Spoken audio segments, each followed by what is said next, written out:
April 14, 1912, 11:40 p.m. The North Atlantic Ocean was eerily calm. Countless stars stretched across the night sky, while an icy wind swept silently over the water.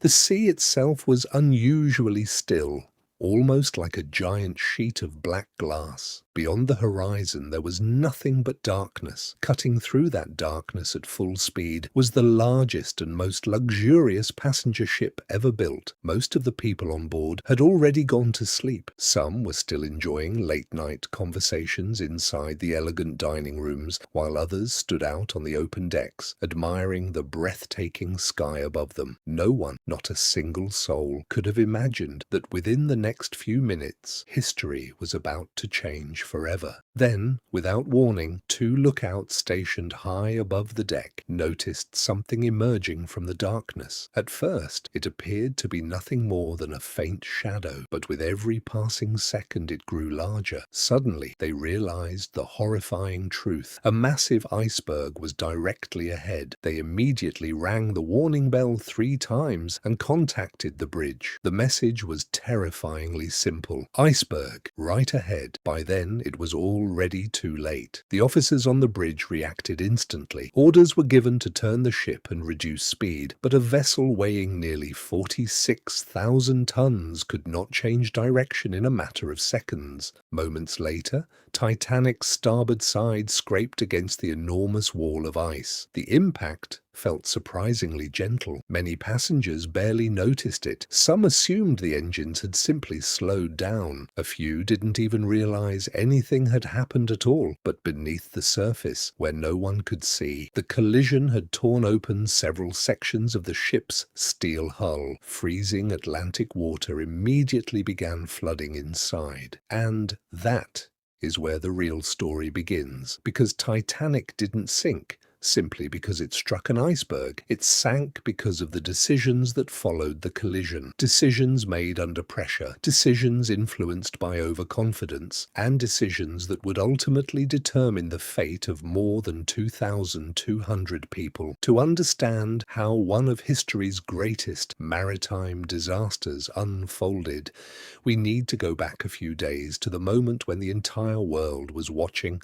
what many believed to be the greatest engineering achievement of its time. April 10th, 1912. Thousands of people gathered at the port of Southampton in England. Some were saying goodbye to loved ones. Others carried dreams of beginning a new life in America. Wealthy businessmen, hopeful immigrants, families, workers, and adventurers all stood side by side, waiting to board the most extraordinary ship ever constructed. Rising above the harbor like a floating palace, Titanic was unlike anything the world had ever seen. Measuring nearly 269 meters in length and standing as tall as a 10-story building, she was the largest passenger ship ever built. But her size wasn't the only thing that amazed people. Inside, passengers were surrounded by luxury that rivaled the finest hotels in Europe. A magnificent grand staircase welcomed guests with handcrafted woodwork and elegant glass domes. Lavish dining halls served meals prepared by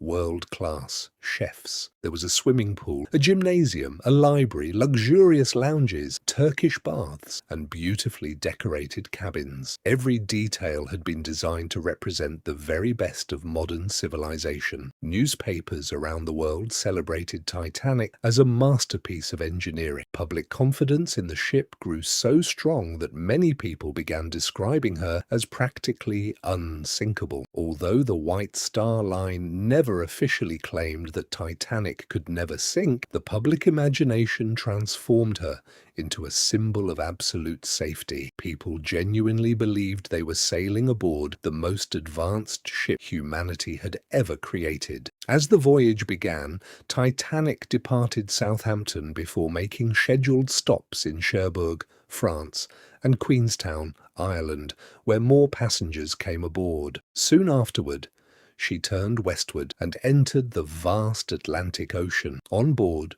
were approximately 2,200 people, millionaires traveling in unmatched luxury, families hoping for a brighter future in America.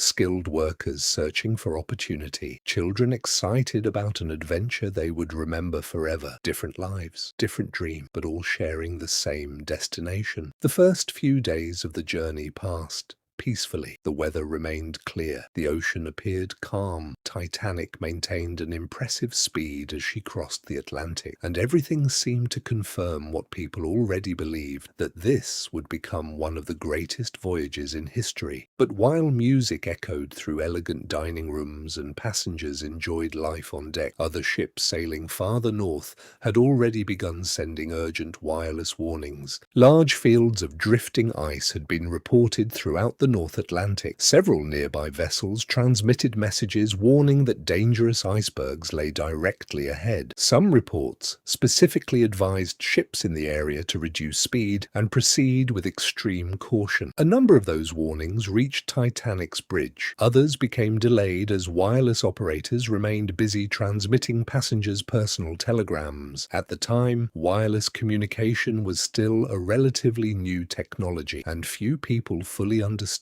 how critical those messages might become. More than a century later, historians continue to debate one question: if every warning had been treated with greater urgency, if Titanic had slowed down, or if her course had been altered only slightly, would history have unfolded differently? No one can answer that with certainty, because history is never rewritten by what if. As April 14th drew to a close, the temperature dropped steadily. The air became colder with every passing hour, yet the sea remained strangely calm. Normally, waves breaking against the base of an iceberg make it easier to spot from a distance. But that night, the ocean was so smooth that the iceberg blended almost perfectly into the darkness. To make matters worse, there was no moonlight. Visibility was dangerously poor, and the conditions had unknowingly created the perfect environment for disaster. Hour by hour, Titanic continued racing forward at nearly full speed. Most passengers remained completely unaware that every mile carried them closer to one of the most tragic moments in modern history. But perhaps the most astonishing detail of all was something almost impossible to believe. The two lookouts responsible for watching the sea ahead didn't have binoculars. Today, that sounds unbelievable, yet it is true. Due to a small administrative oversight before departure,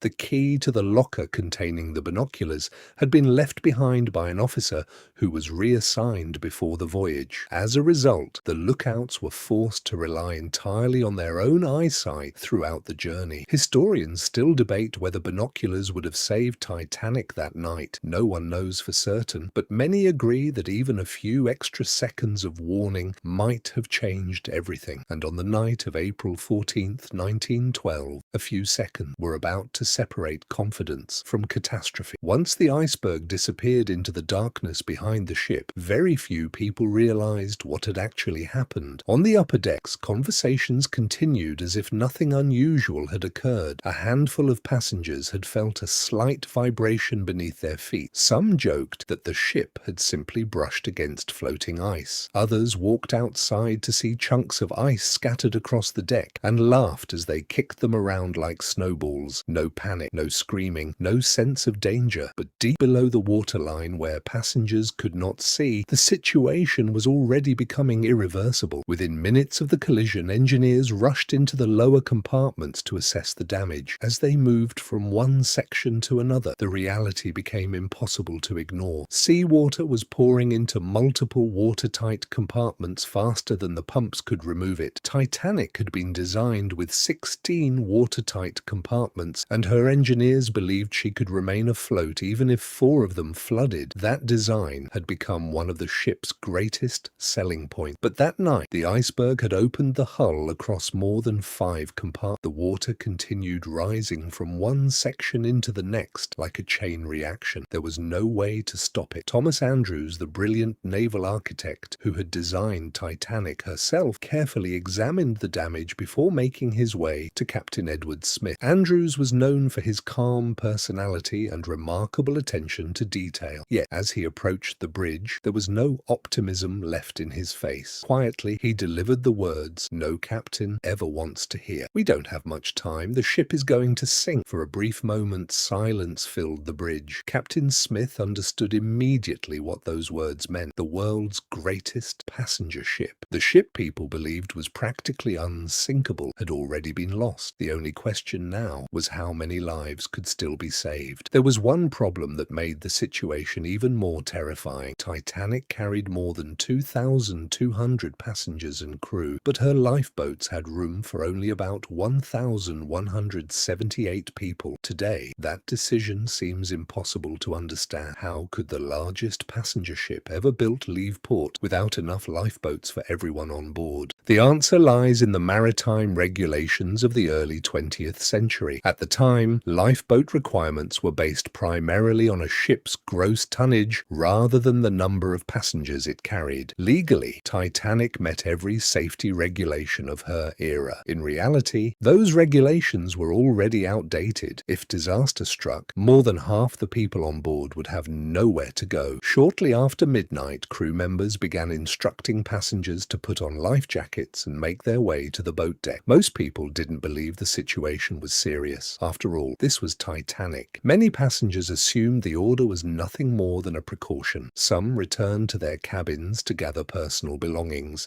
Others dressed in warm clothes before calmly making their way upstairs. A few even refused to leave the comfort of the heated lounges because they simply couldn't believe such a magnificent ship could actually sink. While passengers tried to understand what was happening, the engineers below continued fighting a battle they already knew they could not win. They worked tirelessly to keep the engines running and the electrical generators operating for as long as possible. As long as the lights stayed on, panic could be delayed. Corridors remained illuminated. Communication systems continued functioning. Lifeboats could be loaded more safely. Those men understood that remaining below deck almost certainly meant sacrificing their own lives, yet none of them abandoned their posts. History often celebrates heroes carrying weapons into battle, but on that freezing April night, some of the greatest heroes carried nothing more than wrenches, tools, and an unwavering sense of duty. Meanwhile, inside the wireless room, operators Jack Phillips and Harold Bride worked relentlessly, sending distress calls across the Atlantic. At first, they transmitted the emergency signal CQD, which had long been recognized as the standard distress call at sea. Then, almost jokingly, one of them suggested using a newer signal that had recently been introduced, SOS. Neither operator realized they were helping write history. Titanic became one of the first major maritime disasters to broadcast the SOS distress signal. The message spread across the ocean. Several ships heard it. Some were simply too far away to help. Others changed course immediately. One vessel, RMS Carpathia, responded without hesitation. Captain Arthur Rostron ordered full speed toward Titanic despite the dangerous ice field ahead. Every unnecessary system aboard Carpathia was shut down to give maximum power to the engines. Additional lookouts were assigned. Blankets, medical supplies, hot drinks, and emergency accommodations were prepared long before the rescue ship even arrived. But there was one heartbreaking reality. Carpathia was nearly 58 miles away. Even at maximum speed, she would need more than 4 hours to reach Titanic. Titanic didn't have 4 hours left. Even more tragic was the presence of another ship. SS Californian was much closer. Its crew had stopped for the night because heavy ice blocked their path. Earlier that evening, Californian had even attempted to warn Titanic about the dangerous ice ahead. But later that night, its wireless operator went to bed. When Titanic's distress calls filled the airwaves, no one was awake to hear them. To this day, historians continue debating one haunting question. If Californian's wireless operator had remained on duty, could hundreds of lives have been saved? As precious minutes slipped away, the bow of Titanic settled lower into the freezing Atlantic. For the first time, passengers could actually feel the ship tilting. Water was now advancing steadily through the lower decks. Crew members began uncovering the lifeboats. Officers repeated the same instruction over and over: women and children first. At first, another unexpected problem appeared. Many people still still refused to board. Some husbands insisted on staying with their wives. Families didn't want to be separated. Others looked at the small wooden boats hanging beside the enormous ship and believed it was safer to remain aboard Titanic than climb into a lifeboat in the middle of the icy ocean. Because of that belief, several of the first lifeboats left the ship only half full. Boats capable of carrying more than 60 people sometimes departed with barely 25 or 30 aboard. No one realized how desperately every empty seat would be needed less than an hour later. As the evacuation continued, the ship's orchestra quietly took their places on deck. One by one, musicians lifted their instruments. Then, soft music drifted across the freezing Atlantic night. Some believe they played to calm frightened passengers. Others believe they simply wanted to bring comfort during humanity's darkest hour, whatever their reason. Their music became one of the most unforgettable images associated with Titanic. While elegant melodies floated through the cold night air, freezing seawater continued rising inside the ship. With every passing minute, the bows sank lower, the stern climbed higher, and time was running out. As the minutes slipped away, the list of the ship became impossible to ignore.